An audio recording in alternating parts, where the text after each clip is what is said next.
Hi, in this video I'm going to show you how to make snow in Blender, from a snowfall effect to adding snow on your objects, and a few simple ways to mix in some fake snow into your pre-existing textures with shaders. Don't forget to like and subscribe, and let's start with what most of you probably clicked on this video for: snowfall.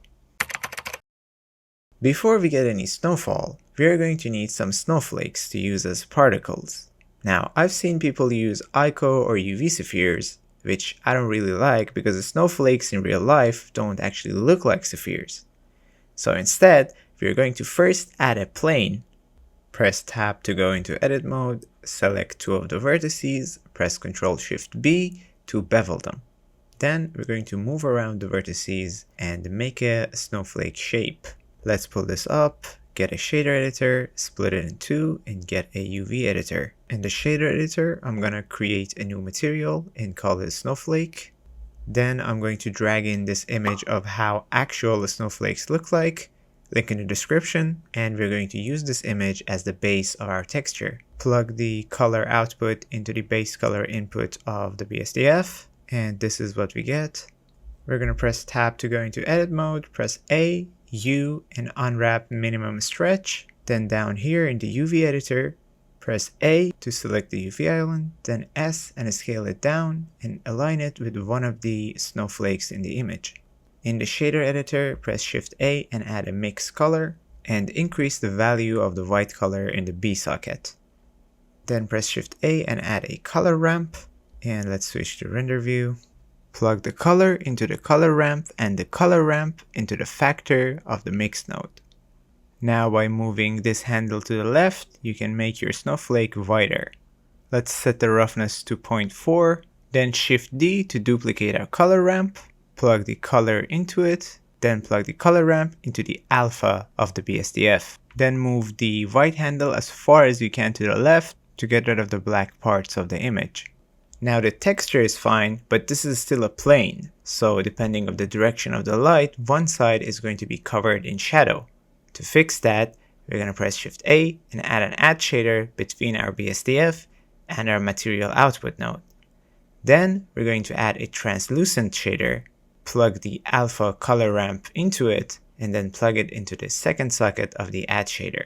And this is basically going to be one of our snowflakes. We're going to create multiple, so you just press Shift D on one of them, tab into edit mode and change the shape, place it over one other snowflake in the UV editor, and that's it. I made 6 and put them all in a folder called Flakes, and whenever I need to make a snowfall effect, I just append it from this blend file. Now let's make the actual snowfall effect. I'm going to use Miximo's Vibot as a reference. I don't really need it, I just like the way it looks. I'm going to go ahead and add a plane, which I'm going to use as an emitter object since I'm going to use a particle system for the snowfall. I'm sure there's a way to do it with geometry nodes, which is probably better, but this just works fine, so I don't really see any need to switch over. With your plane, just scale it up, apply the scale and move it in position, which means out of the camera's view. Also from the Object Properties tab, under Viewport Display, I'm going to turn Display As from Textured to Bounds. Then let's just add a camera and set it up. Then let's go over to the Particle Properties, click on this plus icon to add a new particle system and name it Snowfall. Now let's go through the options that we have here under the emission. Number is obviously the amount of particles that are going to be generated. We're going to set it to 50,000. The C just randomizes the placement of our particles. The frame start is to set when the particles will start to emit. Usually you want to set this to a very high negative number, so negative 100. So by the time we hit the first frame, it's already snowing from camera view. End is when it ends, so we have 250 frames. We're going to set it to 250. And lifetime is just how long your particles are going to last. We're going to set it to 100 here. Then you want to go down and check this rotation option. And I'm going to set the randomize to 0.75, the phase to 0.5, and the randomized phase also to 0.5. Then I'm going to check this dynamic option here. Under physics, drag and damp are very important because they can slow down your particles. By default, your particles are going to be falling fast, And by increasing these values, you can get them to slow down and be more like snow. I set mine to 0.08 on both. Now under render, we're going to select render as collection. As collection, we're going to select our flakes. Check this pick random, and here we can increase the scale, obviously increasing the scale of our particles, and scale randomness will obviously increase the randomness of those particles. The numbers that I have set so far may not work for you, so just choose something that works for your scene. Once you're happy with the numbers, we can add some direction to our snowfall. To do that, press Shift A, and from force fields, add a wind. Rotate it to the direction that you want your snow to be blowing in the wind. And when you play it and it seems like it's not doing anything, it's because it's too weak. So go over to the physics properties and increase the strength, in this case from 1 to 5, and we can see the snow is moving in the direction of the wind. Now to add some random variation, press Shift A, and from force fields add a turbulence and set the strength to something crazy like 30. Also set the flow to 1. I changed some of the values and ended up with this, which I like. All I have to do now is bake it. So I'm going to select my plane again, go to particle properties, and under cache, press bake, which is going to take a few seconds, maybe a minute. Now that's done, we can look at our snowfall without any lag or anything since it's baked. If you want to change any values, you're going to have to press delete bake and change your values, then bake again. Also, when you look at this in rendered view, you might think that it's too sharp and thin and weird. Don't worry, you're going to have to go to render properties and check motion blur. And once you render everything with motion blur, it's going to look just fine. Now let's talk about getting snow on our objects.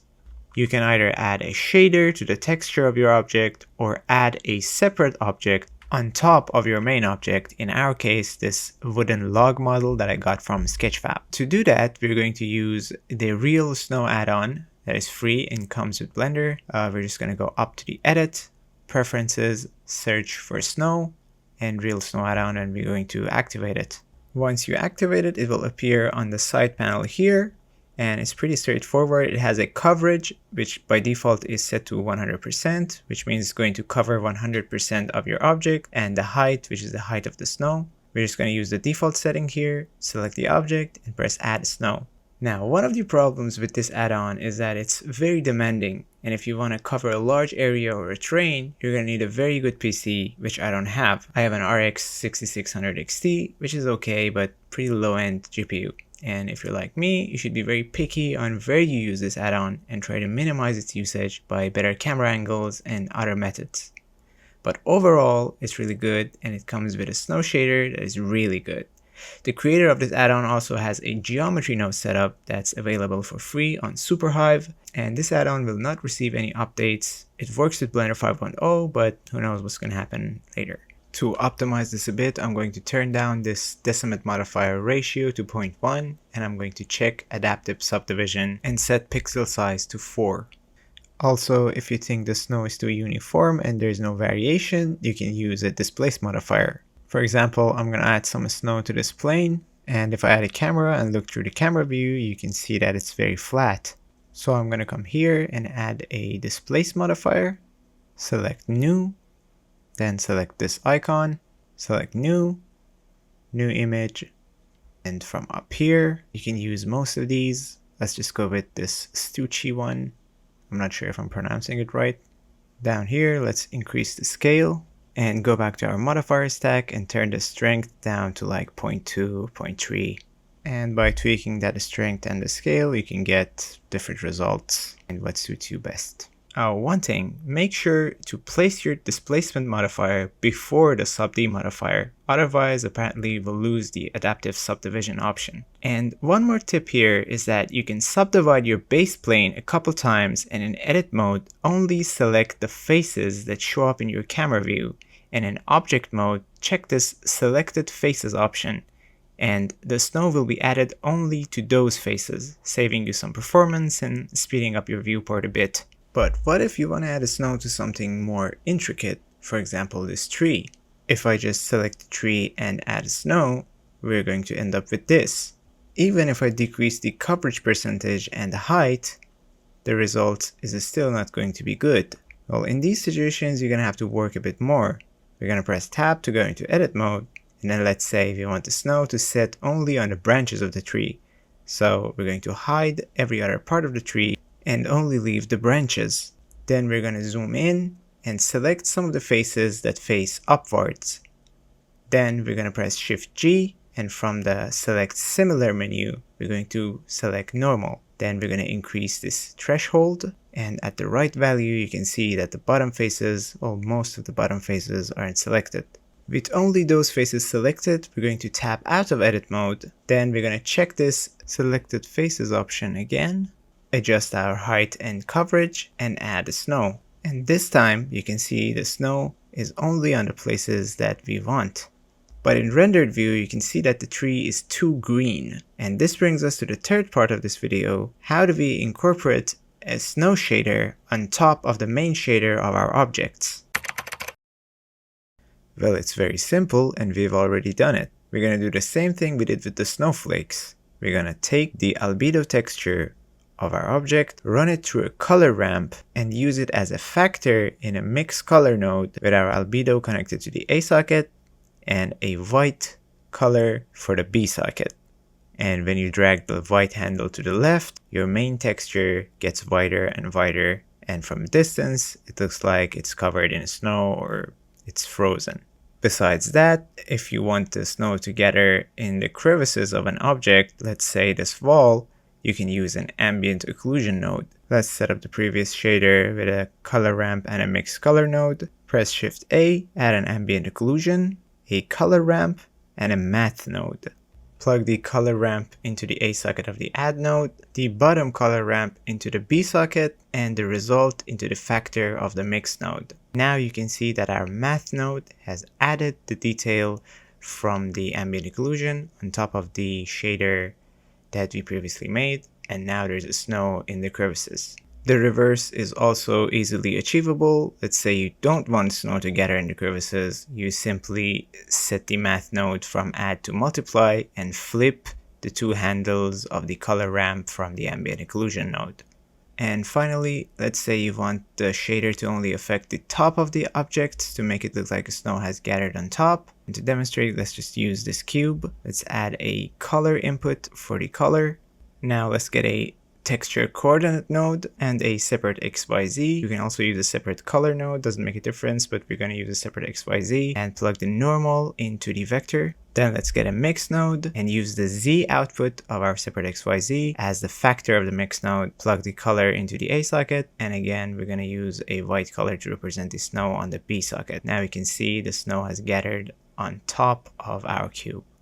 Here, let's add a Suzanne, and you can see how the same shader looks like on it.